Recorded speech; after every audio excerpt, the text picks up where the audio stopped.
तुम्हारी लीला अकर अकम है, तुम्हारी लीला अकर अकम है, कैसे मैं पहचानूं प्रभु जी तुमको कैसे, प्रभु जी तुमको कैसे। सुरमुनि है कोई भेद नहीं जाने, सुरमुनि में भेद नहीं जाने। पुजारी कैसा भी कोई बतौरा हो उसे मिटाने वाला हूँ, मेरी आज्ञा जो नहीं माने उसे मिटाने वाला हूँ। शासन नाम सरल जो आए सर पर बिठाने वाला हूँ। दुनिया को भस्म कर दूं एक ही क्षण में, आकाश पाताल एक कर दूं एक ही झटके में। अगर पाँव में इशारा शनि महाराज का तो चमन में भी फूल खिलते हैं वहाँ। आते हैं मगर सकते नहीं पीछे कदम, अगर इंसान ना होती जग में तो ये कष्ट उठाते क्या।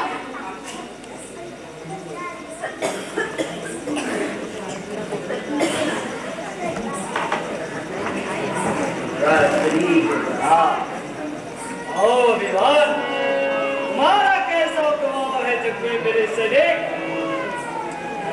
मित्र भी हूँ शत्रु भी हूँ, निंदक भी हूँ शुभचिंतक भी हूँ। मेरा भेद कोई नहीं जाने, अरे कर कोशिश दासन गुरु चरण में जा करके, नहीं मरेगा पचपच जीवन भर योनि के अंदर जा करके।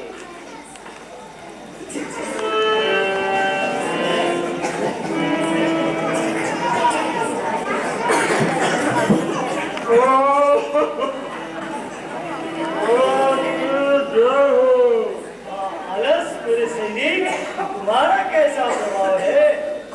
क्या कहूँ, भोजन पड़ा भंडार में मगर खाने कौन जाए। जिसको होगा खिलाना वो खुद ही खिलाएगा मुझे। मालिक हाथ मुंह हिलाए कौन, अरे भाई खाने में करे मेहनत कौन। जिसको दया आएगी खुद ही खिलाएगा मुझे। तोशक तकिया धर्म गलीचा मगर सोने को जाए कौन। जिसको होगा सिलाना वो खुद ही सुलाएगा मुझे। अच्छा मंत्री, मेरे सब सैनिक आ गए ना? लगभग सभी आ गए हैं। तो सुनो मेरे प्यारे वीरों, जाओ संसार में जाकर जितने संसारी लोग शुभ कर्मों में लगे हुए हैं उन सबको पकड़ कर ले आओ। इस कार्य में अनेक भी रुकावट न होने पाए, समझ गए? जी महाराज।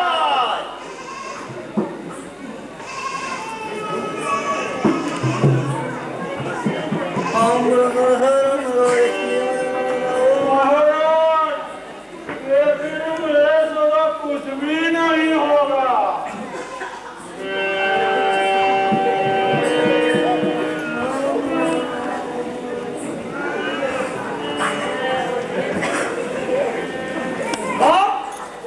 देखो देखो कौन जा रहा है, पकड़ ला उसको यहाँ पर। जो आ गया महाराज। अबे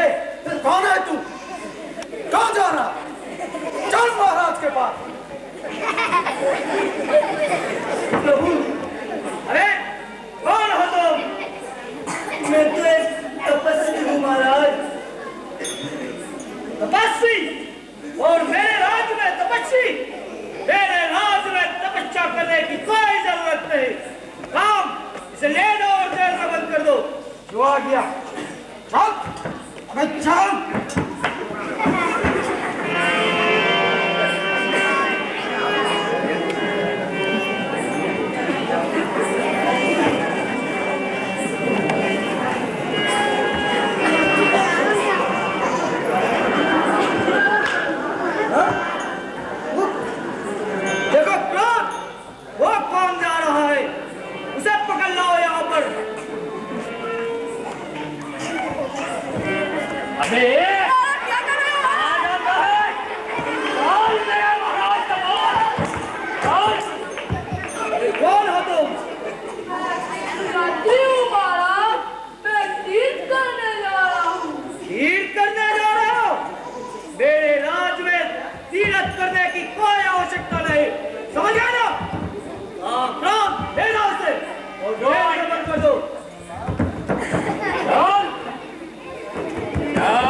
यज्ञ कराने वाला। वो कौन जा रहा है? देखो आप पकड़ लो इसको यहाँ पर। जैसी आज्ञा महाराज। अरे भाई कौन हो तुम? अरे भाई मैं यज्ञ करने वाला। क्या भी हो तू? अरे कहाँ हमारे महाराज। अरे भाई मैं कौन है तू? मैं यज्ञ करने वाला हूँ। सभी का यज्ञ कराएंगे, सभी का उद्धार करा देता हूँ। बड़े आए जीवों का उद्धार कराने वाले पाखंडे, हम इसे ले लो और जेल में बंद कर दो। ऐसी आज्ञा महाराज। आप क्या कह रहे हैं? मैं तो सब लोगों का उद्धार कराता हूँ, सबको यम लोग। अरे बड़े आए उद्धार कराने वाले, ले जाओ, जाओ।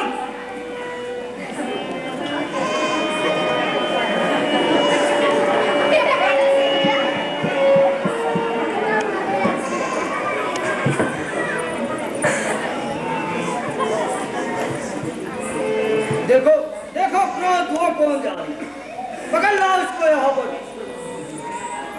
जैसे महाराज किया। कौन हो तुम? कहाँ जा रही है? चलो हमारे महाराज के पास। अरे तू कौन खेत की गुली है?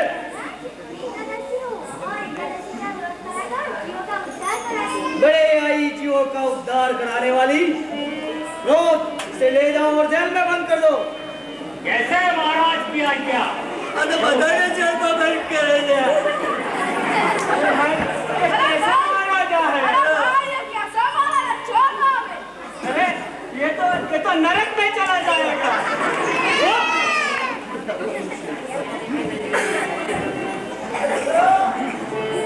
देखो देखो काम वो कौन जा रहा है, पकड़ लाओ उसको यहाँ पर।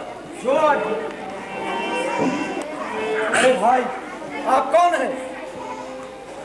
अरे भाई मैं तो नाम के सहारे जीवन बिताने वाला। चलो हमारे महाराज तुम्हें बुला रहे हैं। प्रणाम महाराज। अरे कौन है आप? मैं तो नाम के सहारे जीवन व्यतीत करने वाला हूँ। मैं भाव भक्ति कुछ नहीं जानता, केवल हमारे गुरु महाराज के सहारे रहता हूँ। महाराज आप तो धन्य हैं, हम तो जो कुछ भी कर सकते हैं बस आप ही के भरोसे पर कर सकते हैं। परीक्षित जो धर्म का प्रचारक है उसे आप ही के भरोसे पर परास्त करेंगे।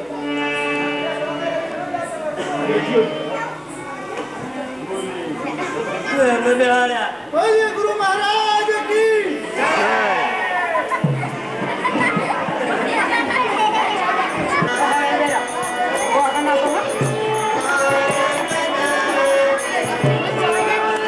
चालू नहीं करी मैं जो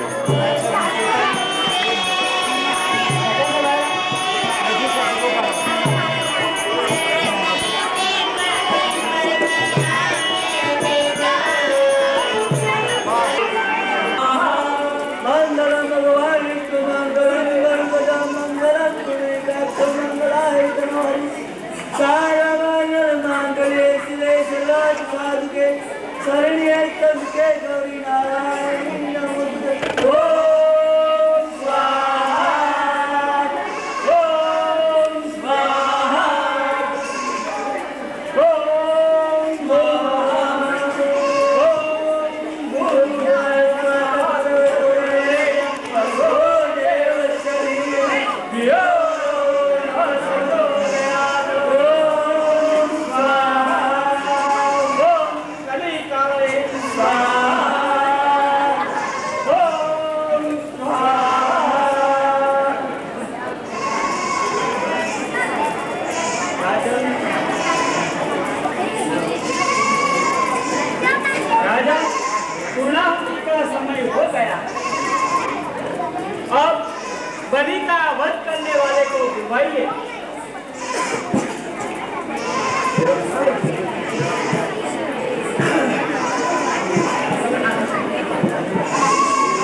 यहाँ हाजिर करिए।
ऐसे महात्मा है तो जाओ, जाकर उन्हें मेरे पास आदर के साथ ले आओ।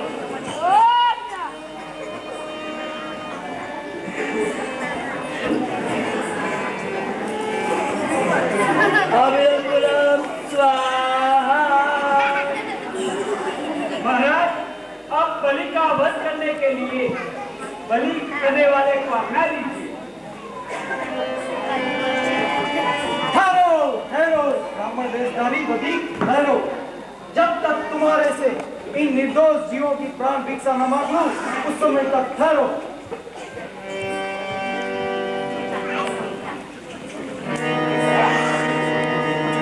यह साधु तो बड़े दयाभाई जान पड़ते हैं।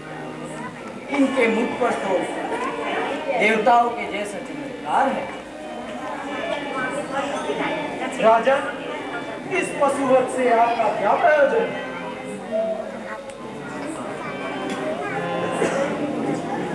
तुम हमें ठीक बताते हो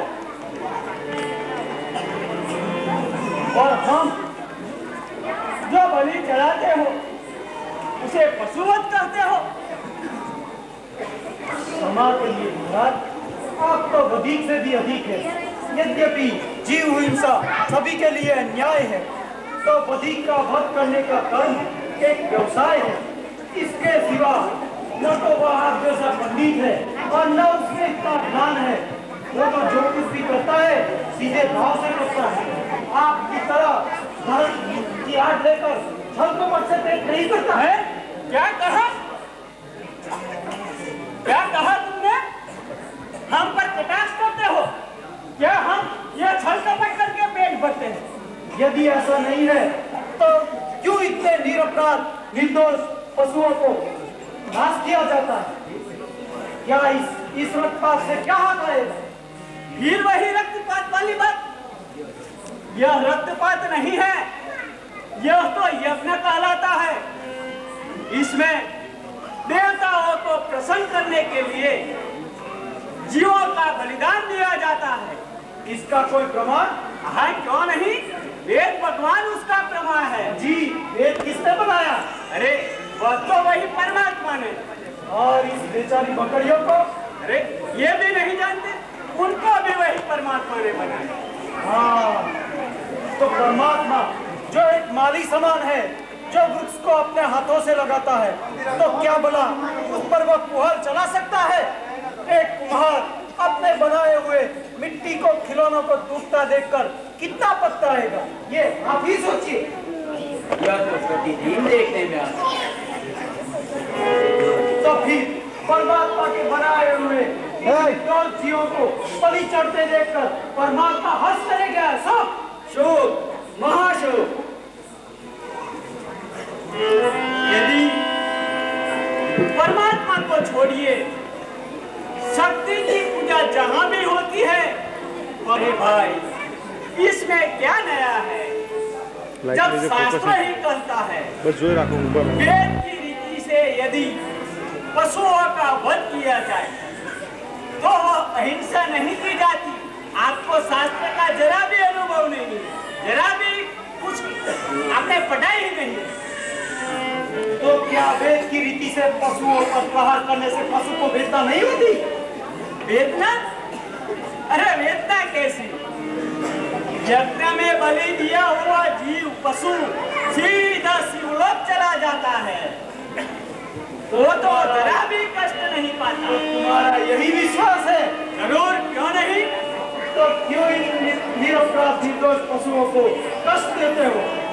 खुद ही बलि पर चढ़ जाओ और खुद ही सीधा जाओ। अरे भाई, कभी मनुष्य की बलि दी गई है कहीं पर? यथार्थ है, आपका कहना यथार्थ है, मैं इसे स्वीकार करता हूँ। यज्ञकर्ता जी, आप कौन क्यों है? महाराज की शंका का समाधान कीजिए। इसमें तो शास्त्र ही प्रमाण है, क्या शंका और क्या समाधान?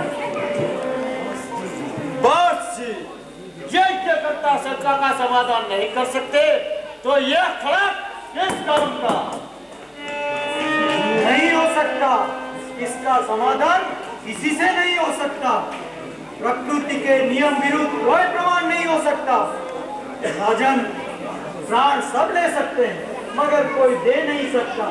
छोटे से छोटे जीवों को भी अपने प्राण प्यारे होते हैं। धिक्कार है, ऐसे स्वार्थमय जीवन पर धिक्कार है। प्रत्येक मनुष्य अपने कर्म का अपने आप ही उत्तरदाता है। पापी अपने किए पर अवश्य पछताता है। इसलिए अपने तनी के स्वार्थ के लिए इतने जीवों को बंद न करो। इस भिक्षुक को भिक्षा में इन निर्दोष की प्राण भिक्षा दो। यदि इन निरपराध निर्दोष जीवों को बोलना आता तो प्रत्येक यही कहकर चिल्लाते, बचाओ पृथ्वीनाथ, इस खड़क प्रहार से हमारे प्राण बचाओ। राजन, यह पशु जब यहाँ से छुटकारा पाएंगे तो मुंह से न सही तो हृदय से अवश्य आशीर्वाद देते जाएंगे। मैं बड़ा ही निर्दयी, अन्यायी और पापी हूँ। आज तक अंधकार में पड़ा रहकर उल्टा सीधा सोचता था। आज आपके सत्य उपदेश से मेरे हृदय के जगत गुरु, आप दयालु है। मेरे पापों को क्षमा करते हुए मुझे अपने चरण में ले लीजिए। भगवान, इन पाखंडियों ने मुझे कभी सच्चा और सीधा मार्ग नहीं बताया। जाओ पशुघातक, चले जाओ यहाँ से, मेरी सामने आंखों के सामने से दूर हो जाओ। क्या हमारे पुरखों ने इसीलिए ये धर्म का नेता बनाया था, इसीलिए कुल पुरोहित की पदवी पर बिठा था? शांत राजन, शांत। जो हुआ सो हुआ। यह सब अज्ञानता का ही दोष है। सेवक, इन निरपराधी जीवों को बंधन से खोल दो और राज्य में दंडेरा पिटवा दो कि आज से कोई भी किसी भी प्रकार के जीव की हानि नहीं करेगा। आज्ञा पालन न करने वाले को प्राण दंड दिया जाएगा। इसने तो हमारा सारा बंडा फोड़ दिया। अब हम लोग कैसे जिएंगे? हम सब क्या खाएंगे? और राजन, तुम्हें भक्ति रस है। राजन, इन्हीं साधन द्वारा भूख भोजन करो। आपके मनोरथ वे हूँ। ये हो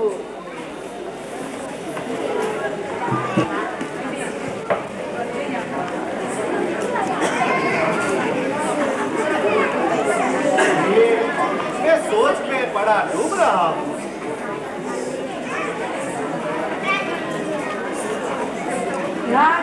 इस सोच में पड़े रहे कौन सी आपत्ति आ रही है?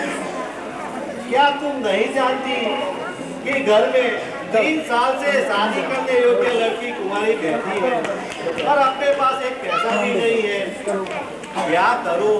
जी में आता है कहीं डूब मरूं। स्वामी, ऐसा कभी मत सोचिए। मैं तो तुम्हारे भरोसे पर ही जिंदू भगवान को उपाय अवश्य करेंगे।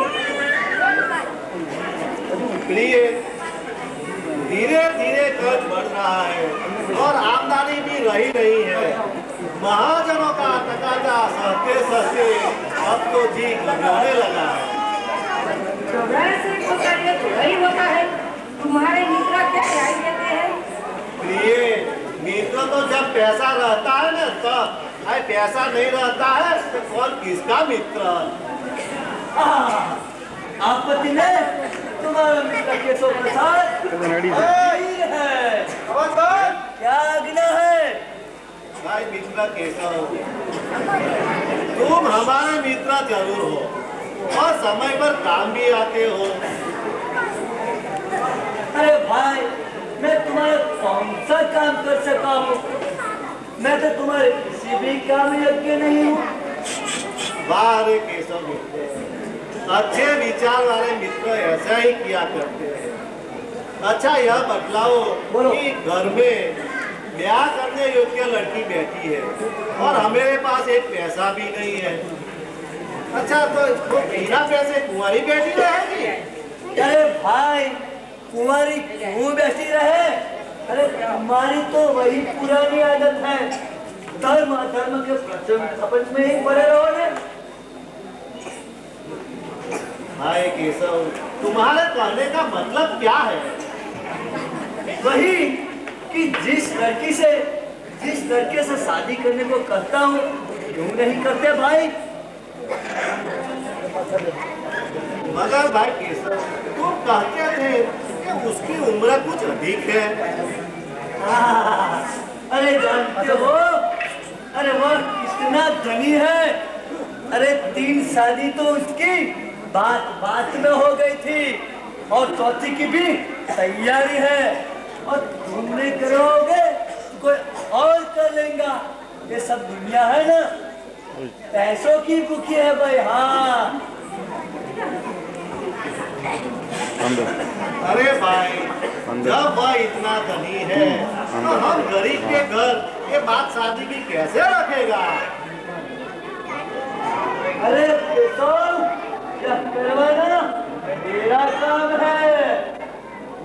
जरा तुम हाथों कह दो, भीख देखो। कैसे? अरे तुम आदमी बन जाओगे।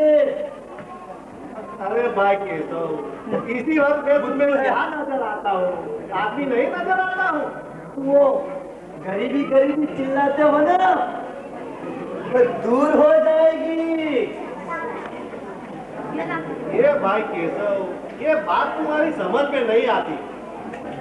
शादी करने के लिए रुपयों की जरूरत पड़ेगी और फिर ये गरीबी कैसे दूर हो जाएगी? सुनो, इधर आओ, इधर आओ। अरे उसके यहाँ करोड़ों की संपत्ति पड़ी है और कोई कारोबार करने वाला नहीं है।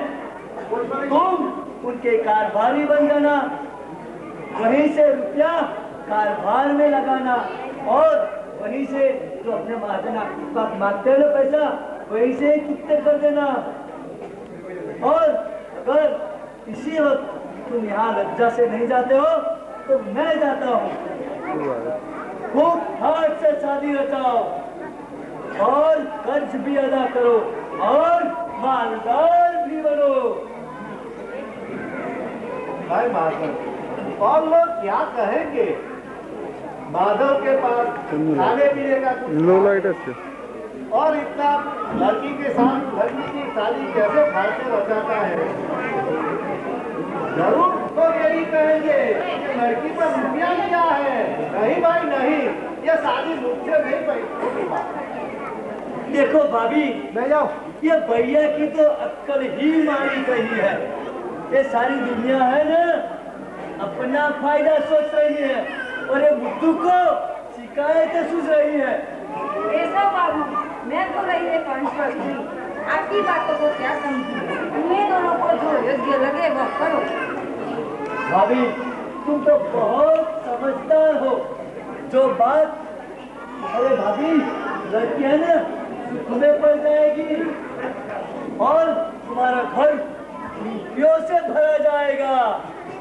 स्वामी, केशव बाबू का करना तो बुरा नहीं है, रोजगार से कमाकर रुपये वापस कर देना। भाभी, तुम बहुत बड़ी समझदार हो। जो बात हमने नहीं की थी वो आपने कर दी। माधव भैया, तुम विचार लो।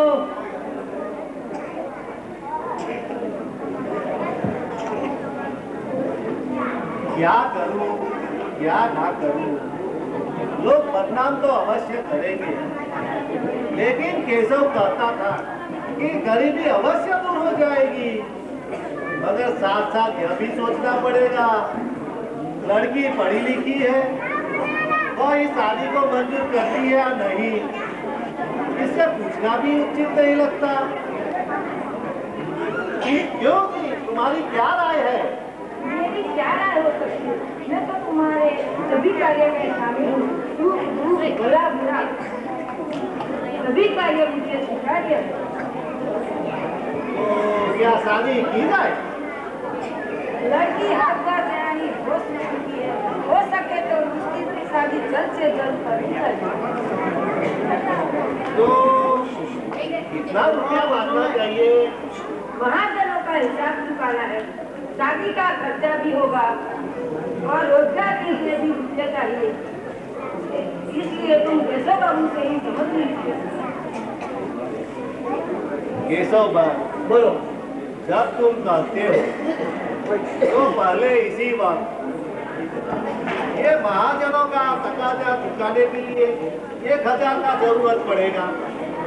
राघव आया। अब शादी में क्या क्या जरूरत पड़ेगी? 2000 का खर्चा होगा। 2000 से हो जाएगा? हो जाएगा। जवेरात देना पड़ेगा। जवेरात का 10,000 देना पड़ेगा। हाँ? मफतियू। अरे भाई केशव भाई, हाँ, ऐसा करो, रोजगार के लिए बाकी 7,000 रुपया दे दो, कुल मिलाकर 20,000 का प्रबंध कर देना भाई। अरे भाई, मैं सब इंतजाम कर दूंगा, तुम पहले हाथों कह दो फिर देखो। सुनो, एक काम करना, मैं वहां से 30,000 रुपया लाऊंगा, 20 तुम्हारा और 10 मेरा।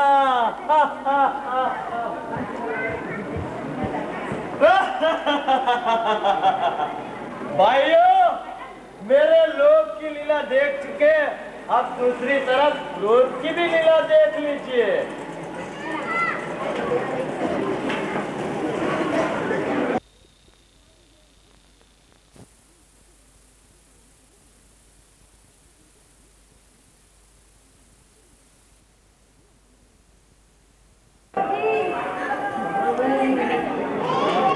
क्या